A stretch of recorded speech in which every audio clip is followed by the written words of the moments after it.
Hey, Link here. Thanks for joining me for episode 124, where I speak with game composer Martina Cora, also known as Kylydian. In this episode, we talk about how they got into the industry, their guilty pleasure, comfort, and favorite games, their life outside of gaming, and some lightning round questions. Before we get started, don't forget there are links in the episode description that you can follow to learn more about Kyle as well as the podcast. Also, don't forget to like and share the episode, and without further ado, enjoy episode 124.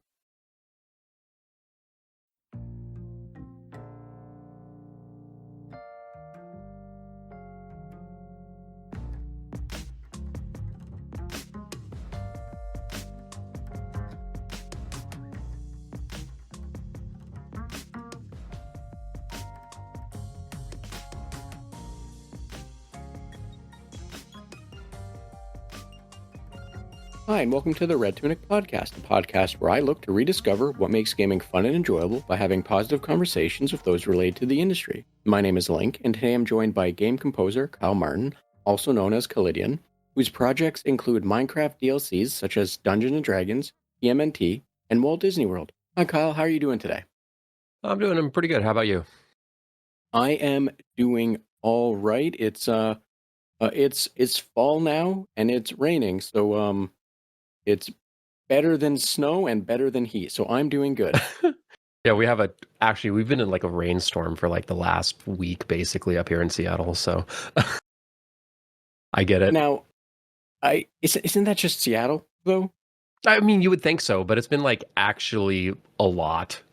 Like we lost power the other day, and we're projected to maybe lose power again in the next couple days, I think, for our area. So it's been significant. Wow. Yeah. Yeah, that usually power going out for most people is a not common occurrence, or is like a big stormy kind of thing. My area I live in, it's like the wind blew a little too hard, and oh no, we've lost power. Yep. Because of aging infrastructure and all that fun stuff. But I know how most people, it's the threat of it is it means there's weather coming, right? Right. Yep. Now, Kyle, before we get started, I'm wondering if you wouldn't mind, like giving me and anyone listening a little bit of information about who you are, like kind of like the elevator pitch or the 411 of who you are, the things that you feel people should know before we get into it. Yeah, so man, where to even start? So I'm Kyle Martin Cora. I go by Kylydian professionally. I've been a composer and sound designer for games now for like 10 years, I guess. And in relation to a lot of my industry work, I wear a lot of different hats in regards for the audio side of things. I've worked a lot with Minecraft DLCs in the past and various smaller indie games, and hopefully one larger indie game now coming out soon. But I've been very fortunate enough to work in collaboration with through the Minecraft projects with companies like Disney, Wizards of the Coast, Universal Studios, Ninja Turtles, and stuff like that. And so, that's kind of where a lot of my larger professional work has come from. But then also, at the same time, I do a lot of when I have time, I try to do a lot of community building. I run a music Discord server called Beats to Play Games 2, which is basically kind of think of like a music business education, game music business education server where people can, learn from others. And then I also help organize Seattle Game Audio as one of the admins of that scene. And so, I really like the social side of things too. But yeah, I've been very lucky to have the career that I've had so far, and it's been nice to give back in those senses. Awesome. Thank you for sharing that. And I've spoken to a few people now that in various, how do I put it? Various ways. That's the wrong way to use it, but it's the best word I got right now.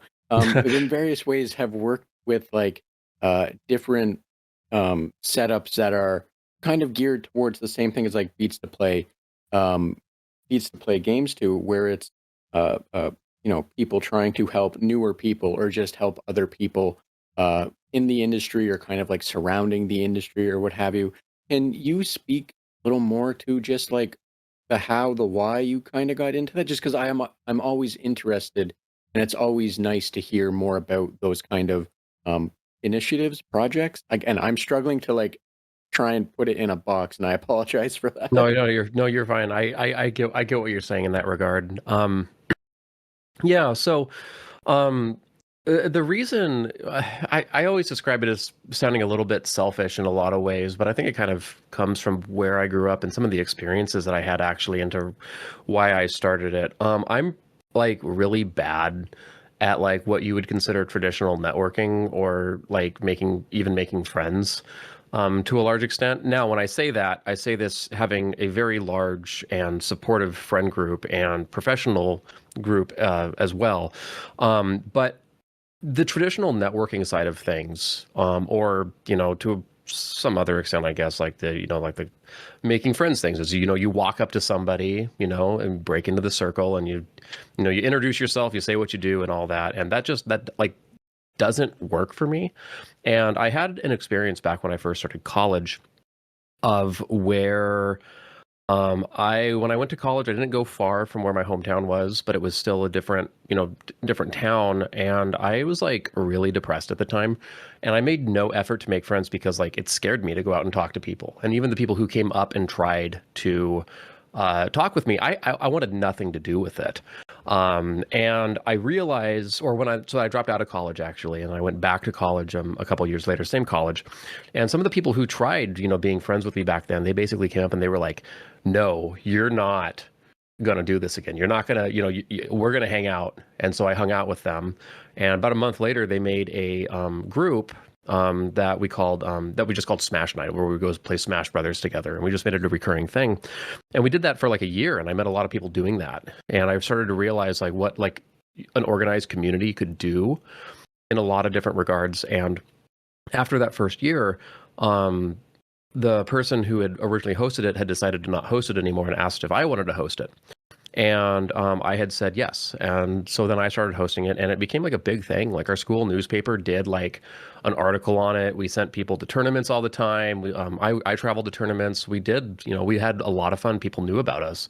And, we just kept growing and growing. And when I left college and then I went off to, start this career, I realized, oh, networking is the breaking into circles thing. I hate that. Like I hate that. Like I really, really do. And so then I realized back when I was hosting the Smash Night, well, if I host, I don't need to be in a position of where like I was when I was a freshman in college and dropped out because I was too scared to go talk to people or make relationships. If I host, people will come to me in a lot of senses. And then at the same time, I'm able to help people, with maybe some of my knowledge. And in turn, those people are also able to help me advance my career because we'll all be sharing ideas. We'll all be getting all of this information together, and we can lift each other up and start growing. And so that was like kind of part of the idea behind when I started Beats in that sense. And then I decided to like go on and create it like in the moment of when I did. It was after a PAX panel that I did with some friends in regards for talking about video game arrangements and what makes good remixes or arrangements of video game music. And so one of my friends just named the panel like Beats to Play Games to the art of video game remixes, I think is what it was. And so then I just made the server as a way to follow up with people, put out an announcement out of it on Twitter, be like, hey, we're starting this community for game music. Haven't seen one on Discord yet. And like it like got 100 people in a day.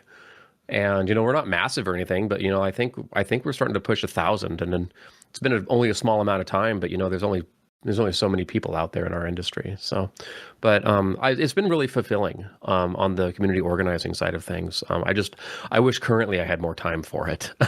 Is all. So thank you, thank you for sharing it. Sorry, I'm laughing because the idea of avoiding having to break into the circle by going, no, you, instead of me coming into the circle, you make a circle around me or at me.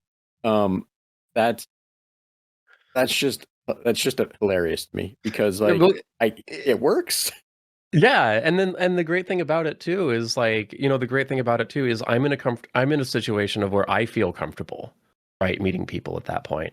And then like, at that point, then everybody else will, at that point, everybody else will be able to, like, at the same time, hopefully feel comfortable too, you know?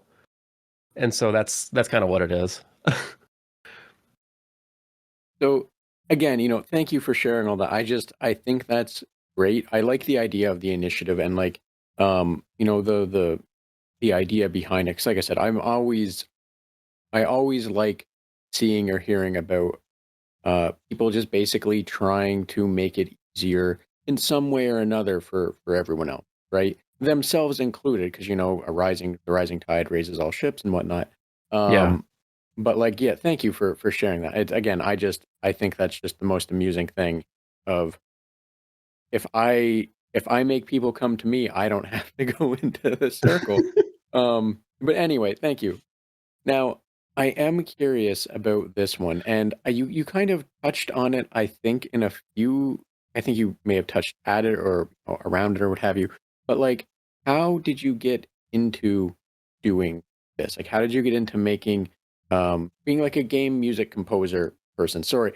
I there's a few titles where when I try and like ask about it or say it, they are, and I don't mean this in any negative way towards you or anyone else with like similar titles in my brain, but like some of the titles are just harder for me to wrap my head around the everything of it. So sorry, I'm explaining why I started laughing when I was like, leading into this, but like how did Yeah. you get into developing, like working on music or making music or what have you, whatever the umbrella of game composer might cover. Sorry, again, it's just one of those ones where I'm horrible at trying to uh get the nuance of all of it. So I hope just saying the umbrella is okay. Yeah, how I got into being a game composer, right? Yeah, Yeah. basically, yes, and whatever Um, that means. yeah, so first of all, sorry if my dogs are freaking out and in the background of the recording, they're going crazy right now. But so basically in regards for how I became a game composer, it's actually really different, I guess, in a lot of senses. And it's not even so much as how I became a game composer. I mean, it is, but more so to me, it's about how I became a musician in the first place. Because I have not met any single person with the story that I have in regards for music and to the path of where I've ended up. I've met similar people to how I originally started with music, but I did things pretty differently, I think. So when I was like, I would have been like 6. I think it was 6, maybe 7. No more, no older than 7 though. But my first memory that I have of music, period, is my cousin Jacob. He was 3 or 4 years old, and he was dancing to Boogie Woogie Choo Choo Train by, oh, who was it? I'm gonna look it up. Boogie Woogie Choo Choo Train by the Tractors. And so he was dancing to this song, and I was like, okay, what are you doing? And he was like, I'm dancing. What are you talking about? And I was like, why? And he was like, it's music. It sounds good. And I was like, huh? I had no idea, like, why he would say it sounds good, why he would want to dance or anything like that. And as time went on, I realized, or I wouldn't even say I realized it. I had no interest in music, period. I wasn't, I didn't enjoy it. I didn't enjoy my, listening to it necessarily. Any songs that I liked were more, I guess, like story-based songs, I guess. And I didn't care for the music though. And not liking music like I did, naturally, when I went into 5th grade, naturally I wanted to join band, because that's the logical progression right there. I wanted to play saxophone, and because at the time I enjoyed playing recorder in what we called pre-band at my school. And so I did enjoy playing the instrument, but I enjoyed like the analytical side of things. And when I went to go play saxophone, I hated it. I hated every single bit about playing saxophone, and I wanted to drop it after like a month. And my dad told me, well, you just quit basketball, you just quit soccer, you quit all your sports, because you didn't want to do them. You got to stay with this for a year, and if you still don't like it after a year, then you can quit. And so then I remember like I would just be upset practicing. And I got this idea of like, well, if I have to play this, then I might just get good. And so then I would like wait an hour in front of the saxophone, not wanting to practice. But then when I actually practice, I would try to get good. And our first playing test, where they, if you've ever been in band, they rank you from one to the end. They give you basically our first playing test. I got beat by the guy that I was compared to all the time in school. And that really upset me at that point. And so then I basically went on an anime training arc of where I wanted to get a private teacher so I could beat this guy. I stayed in band the following year so I could beat this guy because I didn't want to be number 2 out of like 11 saxophone players. I wanted to be number 1. I never beat him. And so I still didn't like music throughout any of this time, but I was to the point now of where like I was playing harder music. I had a good private teacher, and I was like, well, you know, like this kid dropped out of band, I'll never beat him. I might as well try to go on and, you know, play in competitions and stuff like that now. So I went on to solo ensemble, which is like our solo contest in the area. And I started doing pretty decent there too. And eventually, like my junior year, I went on to play at the state competition. Then I went on to play at the my senior year at the state competition. And I started getting into honor bands and stuff like that. And I still didn't like music. You know, I wanted to be a game designer. That's what I wanted to do since I was very young. I wanted to make games. I went and I did a job shadow at Nintendo of America my junior year. I was required to graduate. And when I was there, I realized that I didn't want to sit in front of a computer all day, and I didn't want to code. And they also told me some wrong information in regards to the career that I learned at this point, or DigiPen, specifically one of the colleges I was visiting when I did that job shadow told me some wrong information in regards to getting in. But so I went on to be a band director, naturally. Not liking music is what happened. And so, and I'm almost done with the story, I promise now. So then basically I dropped out of college, like I had said after that first quarter. My saxophone teacher, my saxophone professor, he had told me, you're not coming back. Because I was still planning on coming back to be a music major later, because I also didn't really have a lot of the fundamentals because I didn't like music. And so he was like, you're not coming back. And I was like, I'm going to community college. I'm going to get a better idea of how to music better. And then I'm going to come back. And he was like, you're not going to. I've been here since 1994. It was 2009 at the time. No one has ever come back. And I basically was like, well, screw you. I'm going to prove you wrong. So then I had a great professor at community college who I still love and adore to this day. And then I went back and I proved my professor wrong. I went back into his studio again. I got into writing game music at that point. Because I was still an education major, and I became very disgruntled with the public education system.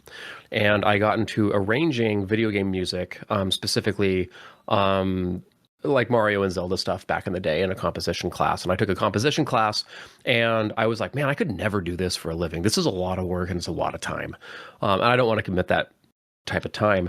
But then when I took my orchestration class, I did arrangement of Zelda music, and I did it 5 times as fast and 5 times as much as the rest of the class because I had already used the program that we had to use for that class. And when I submitted that to my professor, I got the longest email that I ever have in my life.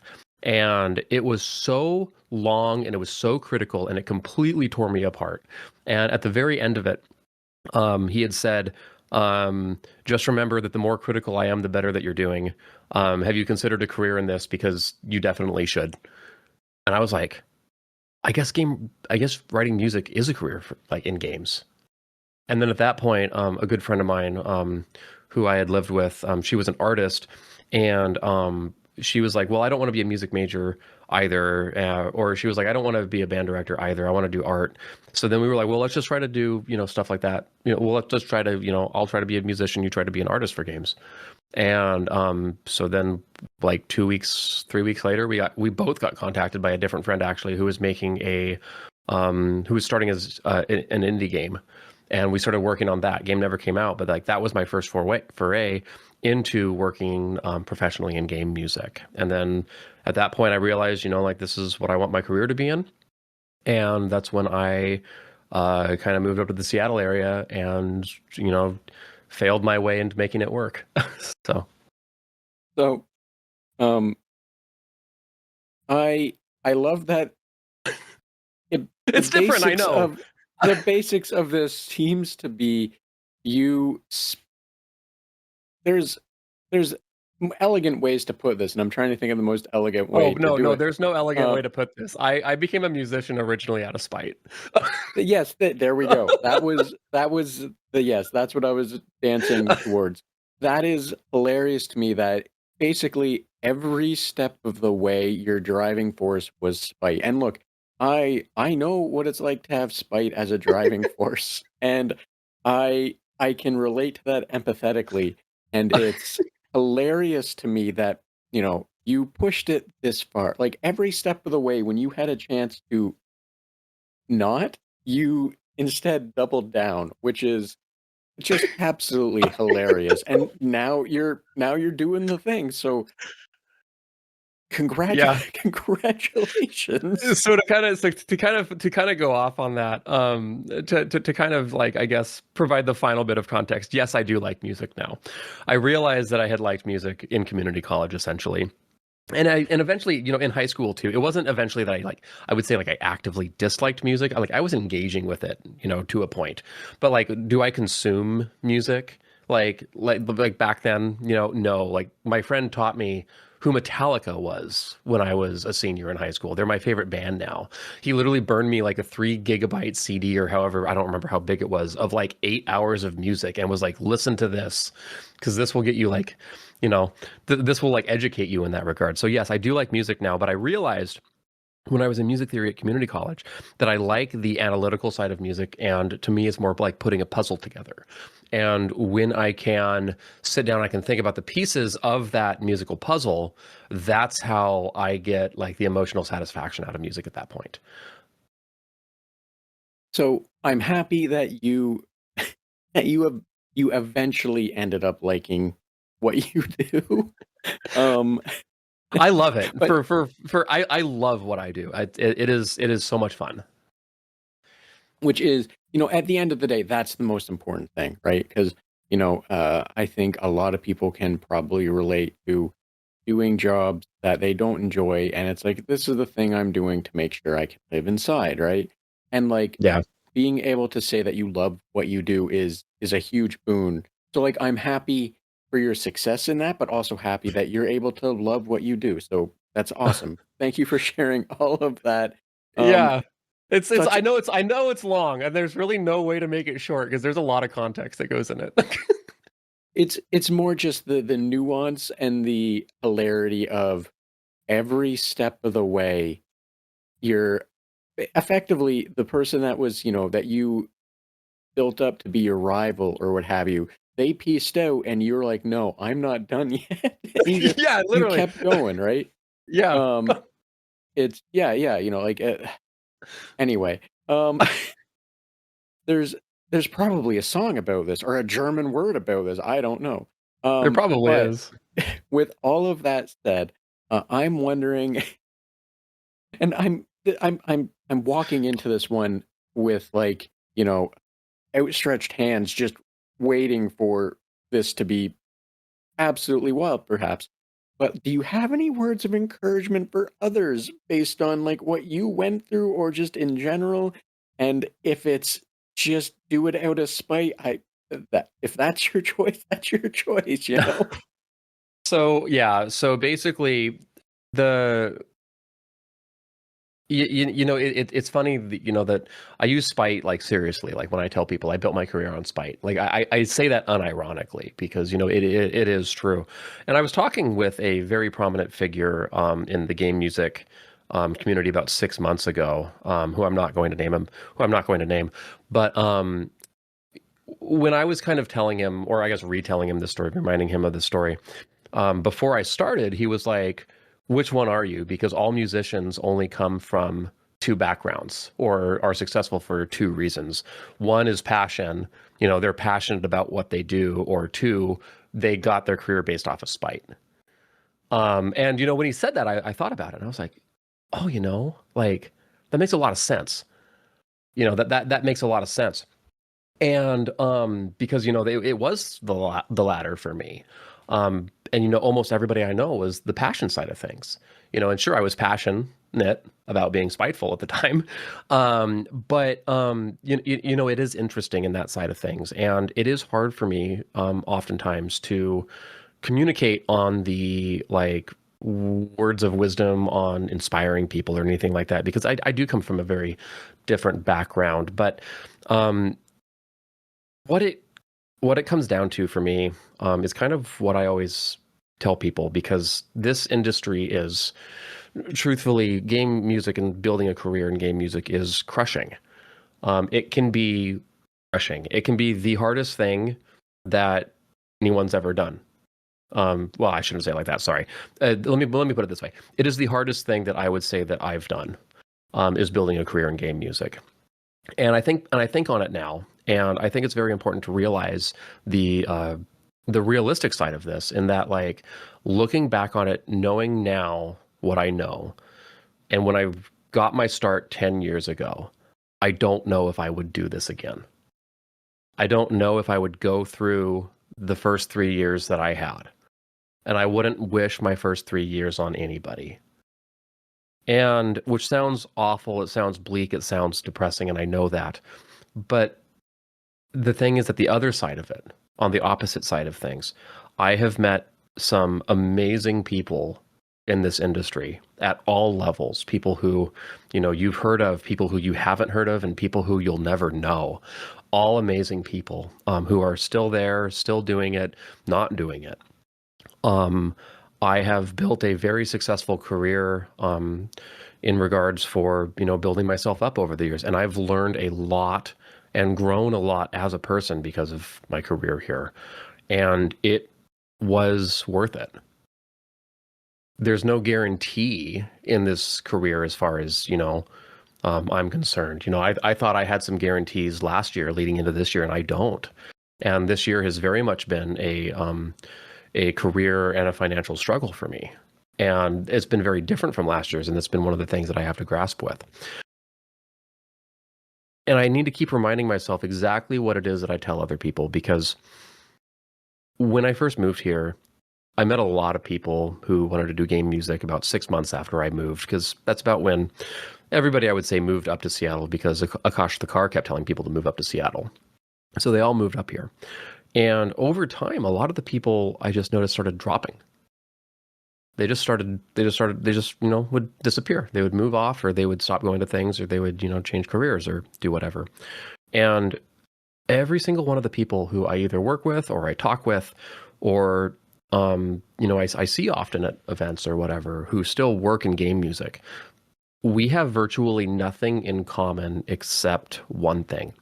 And that thing is that each and every one of us, no matter how long we've been doing this, whether it be one day or whether it be, 30 years, the only commonality that we have is that none of us ever gave up.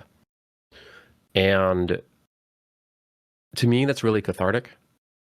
It's scary, but it's really cathartic, because, I've wanted to make this work, and there are so many people out there who support not only me, not only themselves, but other people and incomers into this field to try to make this time a lot less scary in building a career.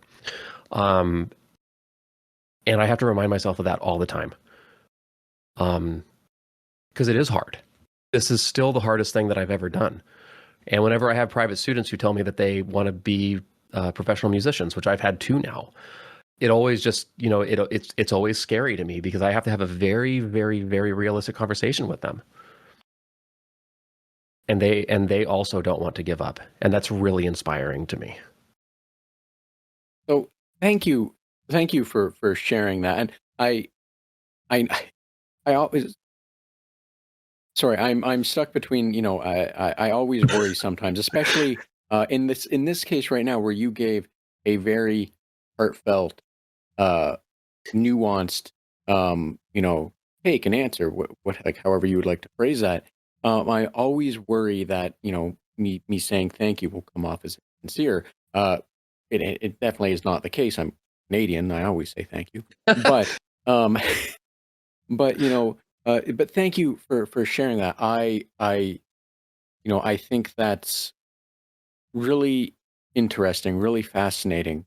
And I, the if not to try and distill everything that you just said. You said a lot of things, good things. But like the central theme, if I may, of not giving up, because you know, um, like outside of the regular, as you kind of touched on, just doing this work is hard. But also like the industry right now is harder for Yes. a whole bunch of reasons that Yes. you can easily just Google it and find out, just a whole list of why the games industry is having issues. And, just the like I can understand like where you're coming from, the lead up to it, to this point, previous to this point in time and everything. So just, thank you for sharing that. I appreciate the um if I might even say like the vulnerability of what you were speaking to. But like I appreciate the words of encouragement of like never giving up, because um one, it's I'm not going to lie, I was half expecting you to say to do it out of spite, to what have you, in the face of adversary of like the industry and whatnot. Um but like I just really like the not giving up, because yeah, it's hard, but you enjoy it, and understandable understandably hard to even say, to suggest people do it, because of some of the challenges that they'll have to climb and go through, and what have you. So like anyway, thank you so much for sharing all Yeah. that. I really appreciate the vulnerability, the honesty of all of that.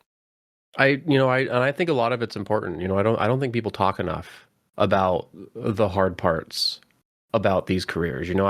I would love to do, I think I actually did a talk on it. Did I do a talk on it? I don't remember, but maybe it wasn't accepted. But regardless, I'd love to do a talk sometime for like GDC or something like that about like my first 3 years of my career, and just like, because everybody talks about like what went right, but like we can't really learn from what went right most of the time in my experience, but we can learn a lot from what went wrong. And so, I think that talking about, vulnerabilities and issues, in regards for building a career and why this is difficult is very important to always acknowledge. So, and I've been one of the lucky ones, and I recognize that. But it is, it is always important, I think, to, recognize it. Yes, thank you again. Thank you. That is also a very good point, in that, the the the focus on the success, it doesn't, necessarily diminish the challenges, but Right. like I think, and this isn't me speaking like directly to you, it's just as a whole to the concept. I think a lot of it is kind of like the same as uh, as when you look on like social media, how you see people living their best life or what have you, and you know, you don't always have a window into the challenges and the difficulties. And like Exactly. being able to see and hear about those things are, it's I'm struggling to make a thing I've started saying lately for similar things, like same but different. But like the uh similar to like representation in games or in careers and such, knowing that other people have had the same kind of struggles, or the kind of struggles they have had, and how they worked past them, or what they learned from them, or how uh, the lessons learned from failures. Because I agree completely that failure is a wonderful learning experience, as long as the people that are around you when you fail are not, constructive criticism versus criticism is the short and long of where I was going with that. But I understand and agree completely that having the window open to hearing about failure and the challenges and the hurdles and the difficulties is a really important thing, and it's the it's real, it's the reality of everything, and doesn't paint this unintentional picture, this unintentional fairy tale picture, right? Right. Um, And again, Kyle, thank you so much for sharing all of that. Don't mind me as I not that I don't want to say this is a very interesting topic, strain, Red, not strain, and what have you. I I like to try and keep things positive. Not to say that you're being a downer, just the reality of everything. Um, so with that in Hey, mind, I got a lot of positive stuff too. Trust me on that. I got a lot of positive stuff. Feel free to move the positive stuff at um, the beginning if you want. with look, I've had someone joke once that I should do that and backload the other stuff, and I'm like, so you want me to end on a heavy note? That's a big ask. But no, in all seriousness, um, and as I said before we started recording, with a horrible transition, but to Perfect. intentionally go to somewhere positive, I'm curious. As something you did say you wanted to talk about, and I'm curious about this. Uh, but like do you have some guilty pleasure games, and what are those guilty pleasure games, and why are they guilty pleasure? Oh, you are going to love this answer, especially coming off right where we got from. Oh, Maybe your transition was at the perfect time. So amazing. my guilty pleasure game is literally any bad game. And it's not because the games are bad, it's because bad games should be celebrated. Like games that are like on Angry Video Game Nerd and stuff like that. They're games too, and they're part of game history. And they are so much fun. And people tell me all the time, like, why, like, would you like this? Like, why do you like bad games like that? And let me tell you, some of the most fun that you can have with video games is getting together with friends and throwing on like War Gods on the N64 or something like that, playing the game for like 10 minutes, laughing about it, and then like moving on to the next bad game and just going through this because and just going and just playing a bunch of them back to back or like playing like one of my friends and I played like a couple years ago. Like we woke up in the morning because we have friends stay over often. We woke up in like 8 a.m. We started playing like Wheel of Fortune on the SNES. Who would play Wheel of Fortune on the SNES nowadays? you know and so like to me, like so much of the guilty pleasure types of games is playing games that like society would normally think that they're bad because there's so much fun with the right people and the right crowd, and even by yourself sometimes. It's a blast. So I understand completely where you are coming from, and to like a certain degree, I 100% agree. In that like Resident Evil 6 is largely panned as a horrible game, for a whole myriad of reasons. Yes. But I can assure you, it is one of the most fun games I've played. Where me and my friend, after a few drinks, we're Yes. just enjoying the absolute nonsense of the story and the jankiness, to the extent that at one point there was, we didn't make it far enough for the zombie dinosaur, unfortunately, because that would have blew both of our minds. But there was a moment or two where we were both playing and we both had to have a moment of, wait, what is happening right now? Partly because like 5 minutes before this, big story, whatever, um, quote unquote story, element, I learned that if you do a forward, if you dodge, do a Max Payne dodge, and then turn around, you can butt scoot around. And we got so lost in the fact that you could do this, that the story fell apart. The everything else fell apart because it was just me yelling to my friend, "Scoot, scoot!" as I followed him around as he was getting killed by zombies, because I was, being absolutely useful, scooting around on my butt. Um, Now, with that in mind as well, because you opened this door, Yes. I am curious. What kind, like, give me some of your guilty pleasure games. Like, I understand the concept, but like you can't just drop Wheel of Fortune, because like who played Wheel of Fortune? I don't know anyone that even in the heyday of those would have played it. Well, Um, and like see, that's the my thing. aunt See that? owned. Sorry, I Sorry, was go gonna say on. my aunt owned Jeopardy on the Nintendo for some reason, and I don't think it got more than 5 minutes of playtime. Period. So like people own these games. I don't know who enjoyed them. So like excluding Wheel of Fortune and Jeopardy and what have you. Um, like give me some actual guilty pleasure games that you would actually pick up and play and just enjoy the nonsense of, for whatever reason. Okay, so I do have one in this. I do have one in this sense. And I have a story for everything, so I can always give a story too. But a guilty pleasure game that I will like stand by, and it is a bad game. This is a bad game, but I unironically will go play it sometimes for nostalgia's sakes. Is Madden 64. Like just on the Nintendo 64, not Madden 2002 or anything like that. Madden 64.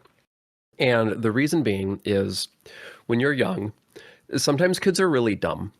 And I had the option for getting I had the option of getting a 64 game, and I had, for whatever reason, I had it like down to Diddy Kong 64 or Madden 64. Naturally, me, someone who loved football, sarcasm, when I was like 9 or whatever, wanted Madden for whatever reason. I don't know why. And so I ended up going with Madden because WizPig scared me on the box art. And so I was like, I don't want to see that thing in game. So I got Madden instead. And the game's bad. It's really bad. But I have a lot of memories of playing it with my dad, and doing the same move over and over and over again. And it's like how I learned how the game of football works because I played it so much as a kid. I still don't like football. But sometimes I go back and I play it, and it's fun to me watching, these football players literally like flop over to tackle with all the bad animations. It's fun to me watching the opening animation of the movie, which goes so hard for literally no reason. Um, yeah, I don't know. I don't like the game, but man, I like playing it sometimes. So thank you for sharing. So there's a few things. One, I completely understand the why you'd enjoy it. It was a fond memories with your father, right? Like that. As someone that has played a lot of games with family, with my father, with whomever, right? That games like that can create bonds, and the Yeah. fondness of the memories that come with that. So by all means, what anything I say about this moving forward is not meant to dismiss or put that down. I want to be very clear. Oh, But sure. Yeah. you, as someone who doesn't play football, who doesn't like sports really, myself included when I say this, kind of like mirroring this of you, I find it fascinating that Diddy Kong scared you because of WizPig, and that's perfectly fine. I'm not gonna, make a judgment or a statement on that one. It is what it is. Kids are scared of what they're scared of, right? What I am fascinated by is you stood there, you saw Madden 64, which came out the same time period year as Blitz, NFL Blitz 64 or NFL Blitz, and you went with the boring football game. I've never thought about it like that before. But you're right. Like, again, I'm not trying to dunk on Oh, you as a no, please, child, no, please dunk on me as a child. I do it all the time. but the it's as I said, it's just absolutely fascinating that there's the technical football game, and you as a person that didn't like football went with the technical football game over the football game that lets you suplex people after the whistle blow, break their arms, and Yes. get them thrown out, while still having all of the regular plays and stuff as Madden 64. Yes. um, Yes. so again, I felt compelled to share that fascinating observation from my end because as a child that also rented Madden 64, because you rent games. I also rented War Gods or what have you, and got stuck with that for a day longer than I needed to. Yep. So like I understand, the Madden 64, give it a shot. Football, sports, yay. Um, but like you went with Blitz. You could I could have have. you could have I went I with could have. Blitz. I could have. And as an adult, I have been an avid collector of Madden games ever since. I don't know if you're committing to a bit or if you're being I'm being serious. serious. I have, I think, 70 Madden games. Oh wow. Okay, that is I'm looking at so. them I'm looking at them on my shelf right now. So maybe Madden 64 was the right call because there's only like 3 Blitz games. You wouldn't have you'd have 70 Blitz games. You would your shelf would Right. be far more concerning. It would be impressive, but in a concerning way, kind of like the guy who was like trying to buy all the copies that he could find of like VHS Independence Day or what have you, right? Like, that's a nice obsession. 30 version copies of the same game, but like 70 copies of different games in a series. That actually is impressive and an interesting Listen. There's a thing that lot came you out can. of it. There's a lot you can do with 70 copies of Madden. Trust me. You think you would think there's not, but there is. Trust me on this. What years? It's 20. Okay, it's 2025. I can say this statute of limitations is way out. I understand what you're saying. As someone that learned you could take AOL Canada discs, light them on fire because the stamping they used burned real well, and flick them like a frisbee into like things and watch them burn. Yes. Yes, there's a lot of fascinating things you can do with CD-based media. That's the short and long of, yeah, I understand what you're saying, maybe for different reasons, but I get it. Yep. Now I have to ask this one, and Kyle, I swear to the maker, if the answer is the same thing, I am going to judge both young and current age you. Oh, please judge me. Like, what's your comfort game? What's your go-to game? Please don't be Madden. Yeah, no, it's okay. Yeah, this one's actually not, but it is another sports game. I actually have two answers for this. There are two answers for this. So the answer that like you're probably expecting to hear is Pokemon Blue. And Pokemon, and so the reason why is I am, mental health is important to me as someone who kind of sucks with mental health. Mental health is important with me to me, and I've been seeing a great counselor for many years now. And one of the things that he's really big into is being okay with feeling the age that you are, or the age that you feel like at a time. And that doesn't mean, go out and, like bawl your eyes out if you're 4 years old or whatever. But it means like, just remember the feeling of how you felt when you're at this certain time, right? And whenever something happens of where like I feel bad, or like a really low point in my life, it always makes me feel back when like I was trying to not get in trouble as a kid, because I didn't like getting in trouble. And right around then of when I was starting to form all my thoughts, I was playing a lot of Pokemon and Pokemon Blue. And so now it's like like for me, when I play Pokemon Blue, especially on Game Boy or Game Boy Color, like I played it back in the day, it really makes me feel like okay, I'm taking care of who it is that I used to be and who I am in this moment. And so Pokemon Blue like is my best comfort game for that. The other one that is the answer that you're probably not expecting to hear, there's actually a whole set of them, which I'll get into in a second. But the game that I would say more encompasses this than anything and probably gets the point across is Hoops on the NES. Hoops is not a good game. Madden 64 is in fact a better game. Hoops is a very bad game. When I grew up, I was fortunate enough to have my grandparents live right next door to me. My dad's parents lived right next door, and my mom's parents lived about 20 minutes away or so. And growing up, my family was religious, and at our church there was an elderly woman there named Betty, and Betty was our babysitter growing up. And Betty was the one with the NES at her house, and we would stay over at Betty's house often. Parents wanted a night away. They'd be like, "Oh, go stay at Betty's."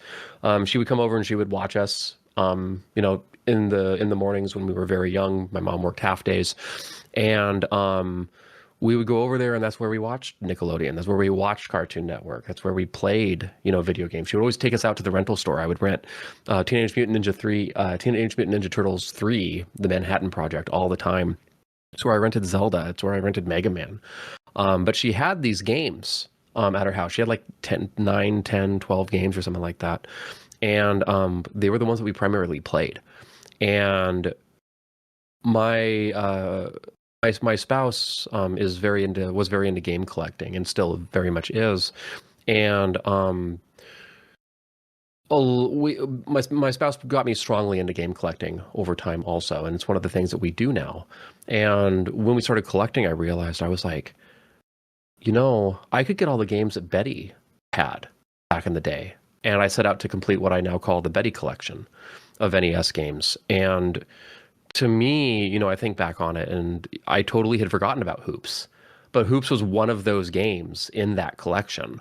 And the other ones were all games that you would expect. Mario Brothers and Duck Hunt, Miss Pac-Man, the Tengen version. Excite Bike was another one.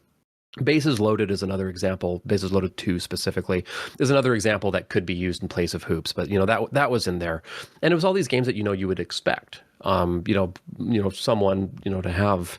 But Hoops is such a specific memory of me only playing it when I was over at Betty's staying the night. Maybe I wasn't able to sleep because I wasn't in my own house, or I was scared, or I was or I was watching Dexter's Laboratory at 10:30, and then Dexter got pulled into the toilet by a goldfish, and then it scared the absolute crap out of me, and then I couldn't sleep. So Betty was like, "Go play NES." Maybe I was playing Hoops, and that's really comforting to me.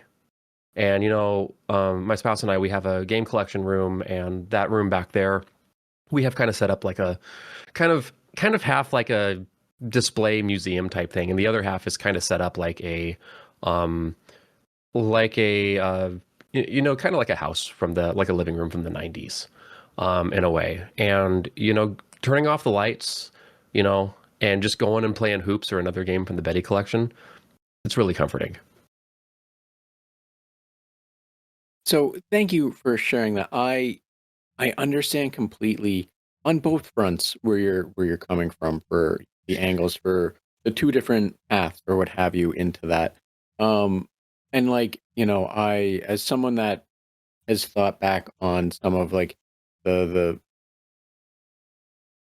nostalgia is the word I use. I know Yep. nostalgia kind of has can have a dirty twang to it just because, some people use it as like not in like the most sincere way, right? Because there's an angle to it that some people use, and it's usually used ironically or what have you, right? Yep. But in a totally unironic sense, I completely understand the nostalgic approach to enjoying certain games, right? And like just knowing and understanding all of the things in the sphere of that game as to why that game means something to you, right? So thank you for sharing that. I appreciate again you being vulnerable with that because those are, the typically not, things that just get thrown out uh to a complete stranger on the internet. You know what I mean? So thank Hey, you. I I try to I appreciate try to that. keep I try to keep it real. I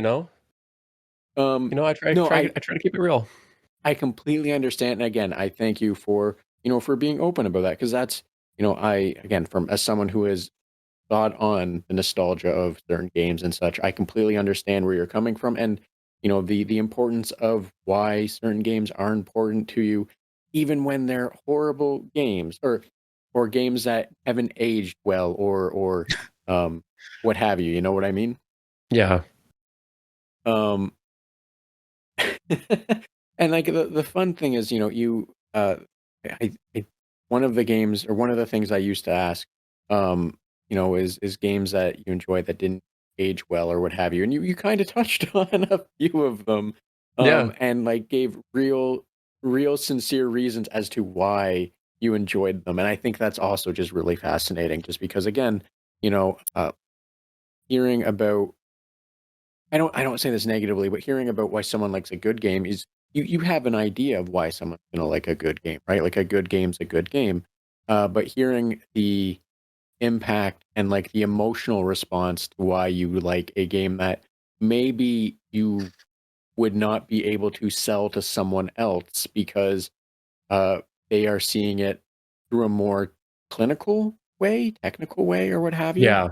Um, but yeah, no, thank you. I appreciate the story. I appreciate the everything surrounding that. I think that's really nice that you were able to, go after the Betty collection, right? The chasing down the common games, but also the not so common ones.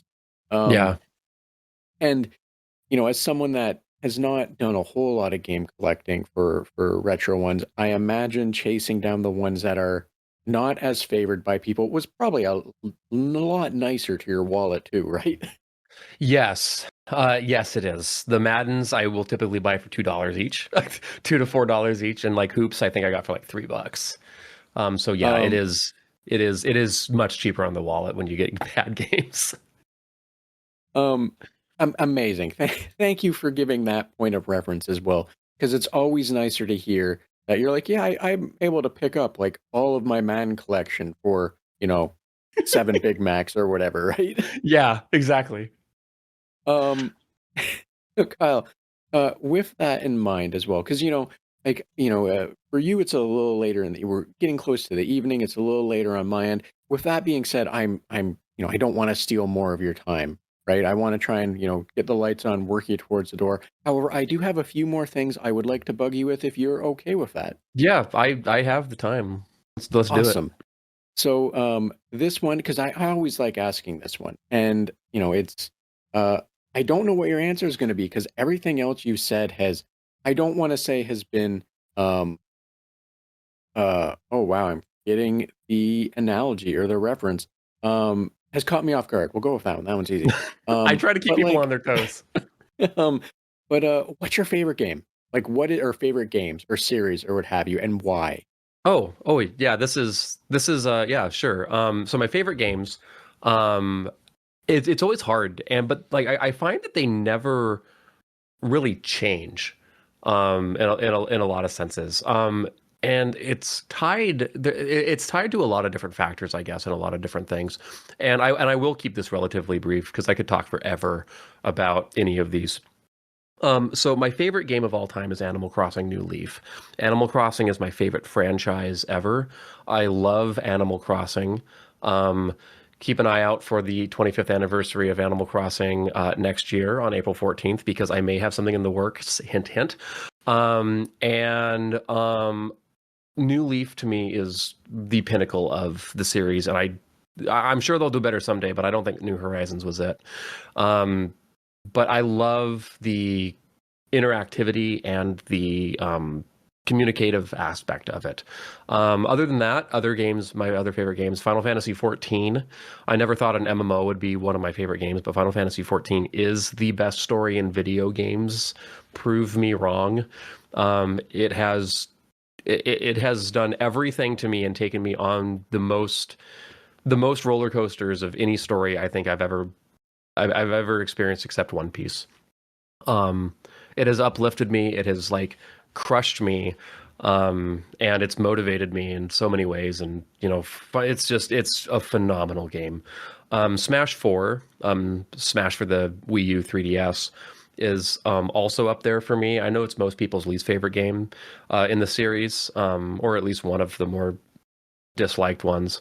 Um, it's a very nostalgic Smash for me, and I say nostalgia in not the term that I did before, but like it takes me back to my college years because that's a game that we were playing in college with my Smash club that I was with. But I also do like it the most out of all of the other Smash games too. Um, Kid Icarus Uprising is another one. Kid Icarus Uprising, the narrative, the dialogue, the gameplay. Um, it is a game that literally just blew my mind at the time, and I still think about it, and it is so good. And I'm still waiting on there to be a remaster of it. I really hope they do it. And then the other one too, that I always like is I always seem to put up here. It's always between Mother 3 or Kirby's Adventure, and today I'm going to say Kirby's Adventure. It's a game that I can just go back to and play, and it's a fun 2D platformer that was at the end of the NES life cycle, and it's visually very good for its time. It's a lot of fun. It's a really big game for its time too. Um, and I just really like it. So So thank you for sharing that. And sorry, I'm trying to think of what I wanted to say. Um, the Final Fantasy 14, the I think anyone that, and I don't follow it too hard, so I want to be very clear that I am saying sure. something just based on my friends. They played it, telling me about it, what have you. But from what I know about it, it would be a hard pressed game to actually challenge on a story level, given that it killed itself to rebirth and then just kept on Yes. chugging, right? So like I I completely, I would if and I'm not saying I dare what you're saying. I'm just meaning, I implicitly will trust you 100% just from what I know about it. It would make perfect sense for it to do so much that it probably has done so much and so much well. You know what I mean? The thing that sucks about it is I haven't played the latest expansion, um, because when I beat Endwalker, it was such an emotionally like fulfilling story at the end of Endwalker that like I don't want to say it ruined it for me, but it was like because like at that point, like if you only do the main story, it's at minimum 250 hours. I Wow. had committed so much time to this point, and it crushed me so hard. And it was just this idea of like, can they do better than this? And I think right now the general consensus is that they're not. But like, I was obsessed with the wild. There's one particular scene that I won't go into, but in Endwalker, towards the end of the game, there's this one scene that like completely blindsided me. And I just like was openly weeping at this scene. And I was like, yo, I bet every person who is streaming this game on Twitch broke down crying. And so I went out looking for these scenes, and yeah, every single person was just like bawling at this scene. Like it was that good, except for this one guy who sat there looking at the screen, and then as soon as like it was over and the whole cutscene was done, he just goes, "Man, that's rough."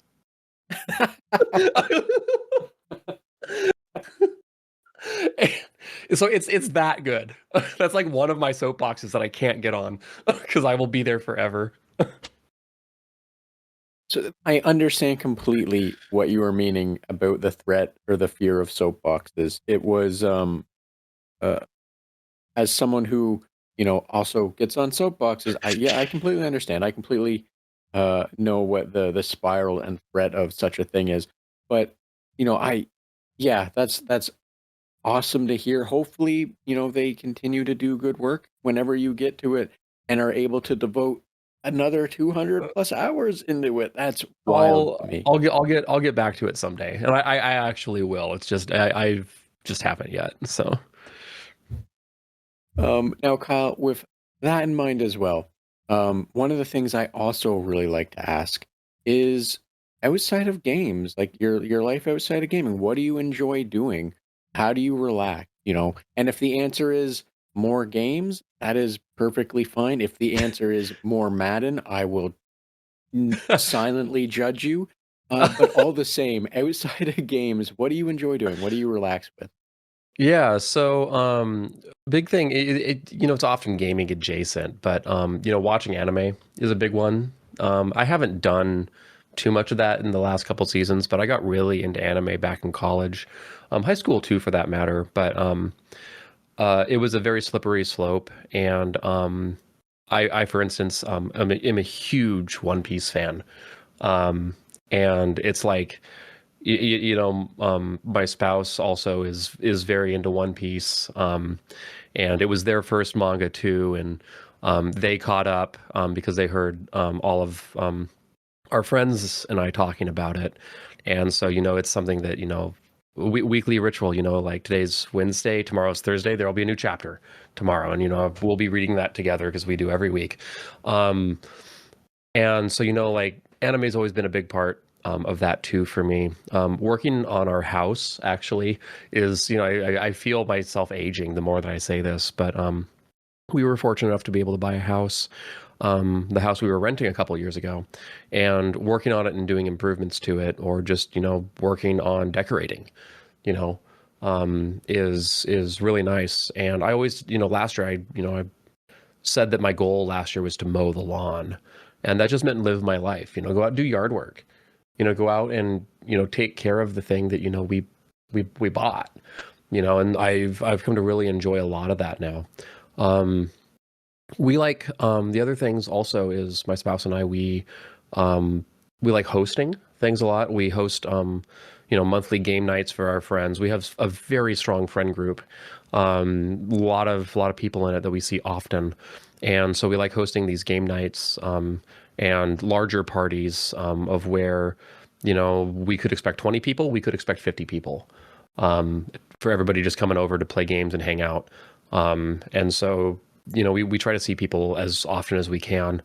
And then one of the other main things, I guess, lately is, well, I guess not lately, but, for a while now is, collecting. We like collecting a lot of things. We kind of call it, we kind of call it preservation, for my spouse and I, but, we like collecting things, we like collecting what we enjoy. We like displaying it. And, it's kind of nice in that sense because, it's like the thrill of the hunt in a lot of senses, like go out. We were at Portland Retro Game Expo, a couple weeks ago with a bunch of friends. We all drove down. We got 2 hotel rooms that were conjoined, and we all went hunting for games together and, just hung out. And we've met some really cool people through the game collecting scene. There's a really healthy game collecting scene in Seattle. If you've listened to headlines or whatever about like retro games or like Pokemon cards, especially right now, is really bad. But, there's a lot of people out there who are in, retro games for money or investing or, flipping things around. But, up here in Seattle, it's such a supportive community. And it's been a very obviously gaming related thing, but gaming adjacent to, either my work or playing the latest games or, my spouse's work or playing the latest games for them too. And it's been a really fun thing because, it allows us to engage with the gaming scene and gaming community in a different way. And, it's a thing of where like, all the friends we've met through it too, like, they help us out with our collections. We help them out with our collections. Some of our friends gave us a complete in-box NES just because they were like, you guys, this would be better for your collection. Like they just gave it to us. We've given them games because we were like, you guys don't have this and you want it, And so it's been a really fulfilling, hobby in that sense. And it's been, and on the side of it too, it's kind of fun because, if we want to play a game, we just go back to the room that we call the museum and we go back and we're like, do we have it? And sometimes we do and sometimes we don't. And so, it's pretty fun in that sense too. But yeah, those are kind of the main things, that I generally would normally do.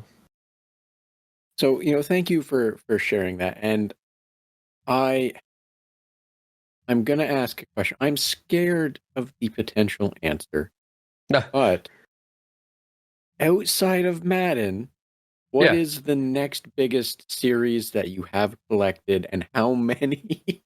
Ooh, I've never thought about that before. No, Madden's definitely number one. My spouse actually said that my Madden game should come back to my office. That way they don't take up too much shelf, which is totally fair. We used to have a cart that we would have the Maddens on that we would move around the house for.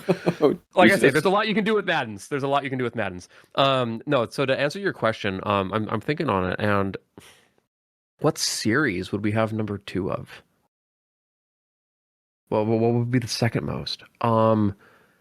It's probably Pokemon. Like if you count all the Mario games and like the Mario sports games, probably that. But like I think I think we have almost every Pokemon game that's been released, with like a few exceptions. So it's probably Pokemon. So, that sounds about right. And I don't mean that in a negative way. That was what I was keeping my fingers crossed, that it was going to be something like Mario, Zelda, Pokemon, and not something terrifying like you moved from football to baseball or something. Oh, trust me, that's in the plans. Oh no. But no, thank you. Like I said, I was keeping my fingers crossed that it was going to be something safe, air quotes safe. Sane, something sane. I think that's the better way to put it. With all the respect, with the intention of that statement, We, our motto in this house is live life hard, and just go out and do the thing. And just if we're not having a good time, if there's not a story behind it, like there should always be a story behind it as far as I'm concerned. In It's fun. Yeah. in all honesty and in all seriousness, I'm happy to hear that. That is like, a fantastic way to go about things. But also it's absolutely wild to hear, oh yeah, we've completed Madden. Next is I I don't even know baseball. The show, is that a base? I don't know baseball terms. But like sorry, I'm just laughing at all of the sports games, and now I'm like thinking of how many of them were okay, tolerable, and then my brain immediately went to all the wrestling games and going, they stopped being tolerable years and years ago, and yet they're Yeah. still doing them. So that would just be Yeah. a scary collection, if I may Yes. say. Yes, it would be. Scary for a whole bunch of reasons, right? Like one, because of the quantity, but also because like how bad they are. Yeah. Um, but Kyle, as I was saying before, I did want to help move you towards the door. I did want to work towards not stealing, all of your evening and let you get going. However, I do want to hit you up with the lightning round before Oh, I perfect. turn the lights on and open the door, if that's okay. Yep, that's totally fine. I'm excited. Aw Awesome. Now, as I said before we started recording, that these lightning round questions are meant to be lighthearted, nonsensical, a little random. So you are free to just answer them as quick as you'd like with intent. I make all attempts to not be judgmental with them. And they're just random questions that you can just answer however you like, basically. Sure. Okay. Um, Now, with that said, I'm going to ask this one, and I've said it a few times that this is kind of like the bread and butter of it now. I'm gonna keep asking it because it's it's my favorite. Um, so which video game character do you think would most likely want uppies from a goth dummy mom? Oh my goodness. Oh no. That's great. That's a really good question. Okay. What video game character would want uppies from a goth mommy dommy? Is that what you said? Dommy mommy, mommy dommy? Yeah, however, whichever order Oh you'd like it to be. my God. Wow, you've actually stumped me. Um, wow. I'd like to say you're welcome. Yeah, wow. No, you got me. No, that's a great question. Oh man. Okay. How about I feel like it's such a cop out, but I'm gonna say Leon Kennedy. I'm You gonna know, say Leon Kennedy. fair. I feel that you are. I hope this actually turns into one of those things where at like 4 a.m. you wake up shouting someone else, and your spouse wakes up terrified that you're just screaming some random video game character Oh, at like 4 a.m. the thing is, my spouse probably has a better idea of this than I do. Like, they probably know better. Uh, yeah, I'm gonna say Leon Kennedy.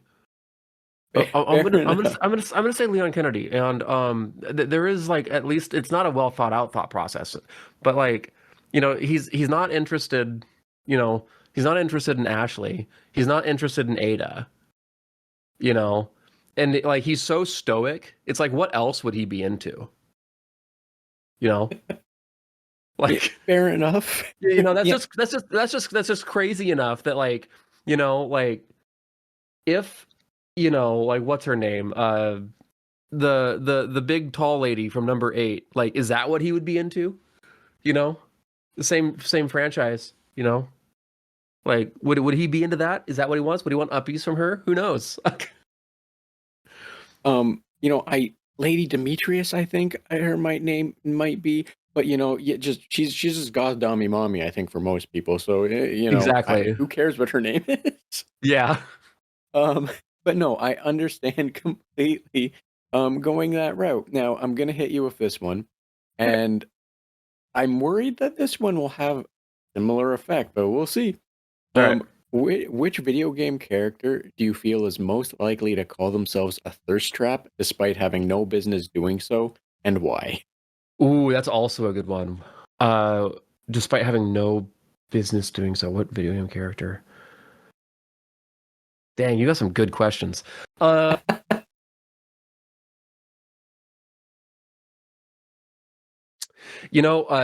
Sidon from Breath of the Wild probably is the first one that's coming to mind. Fair enough. Fair enough. That's Now the first one that's coming to mind. I'm gonna ask you this one. Now, here's the thing. I'm gonna say, do you want? Now, this is completely subjective to me, so who knows what it actually means. Would you like a easy one or a hard one for your final one? I don't say that because you had some struggles with the last two, but I am definitely asking if you've had some trouble with the last two. Can I So would have you prefer? both? Can I have Oh, both? Is that possible? sure. Yes, you can have Perfect. both. Here we go then. I love hard questions. So I'm not going to tell you what the hard or the easy one is in okay. this case, though. All right. And now I have to stress as well. I will say innocently in this question, it is an innocent question. Someone pointed out, that there is on my end, an unintended sexual connotation. That is not what All is right. intended here. All right. Which video game character do you feel is most likely to innocently text a picture of their feet at 2 a.m. and ask, "Do these look the same size to you?" Ooh. God, there's someone I'm thinking of, and I can't think of who it is. Um, oh my God, it's like right on my. It's an Animal Crossing character. Um, let's just say let's say like let's say like Lolly from Animal Crossing or any of the characters. No, we're say Bob. Bob from Animal Crossing would be the most likely to do that. That one I'm certain on. Bob from Animal Crossing would absolutely do that. Purple cat. Thank you. I was about to say I need a description of Bob. Thank you so much. Purple cat. That's Yep, good purple cat. enough for me to have an idea of what kind of person, creature, thing. I got you. Whatever kind of thing Animal Crossing character would be. So thank you for that. So here's the next one, and I'm thinking this one will be the easy one. Okay. I know I just said I wasn't gonna tell you, but I think this one will hopefully be the easy one. Yep. Which video game character do you think takes the term yard sale literally? Takes a term yard sale literally. Yeah, like they're going by like a yard sale and they think the yard is actually for sale. Oh, I see what you're saying. Okay. Man, you're I love your questions. See, if this was about TV shows, I would just say Ed from Ed and Eddie. Like that would be the easy answer right there. What video game character would my God.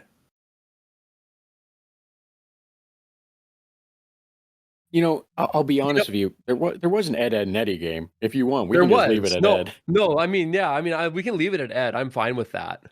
I'm fine with that. It's like anticlimactic. I'm sorry. No, that's No, those questions are so good. Like really, it's not. I wouldn't say like it's easy to stump me in regards for like answers, but I love like I said, I love the off the wall questions because like it actually makes me think. Like I have to think really hard because I can't just I literally can't just be like Mario because that's boring. you know. Well, you can, but you gotta do it with gumption, right? You have to I mean, you have to true. lean into it. You got to know what you're doing when you do it. Yeah. But Kyle, thank you so much. That was the lightning round. I appreciate you wading into that. I apologize, but also sorry, not sorry.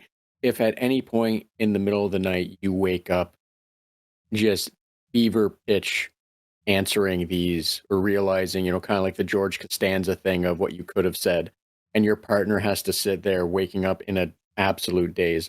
I'm sorry, but not sorry if that happens. You know what I mean? I'm gonna ask them when they get home.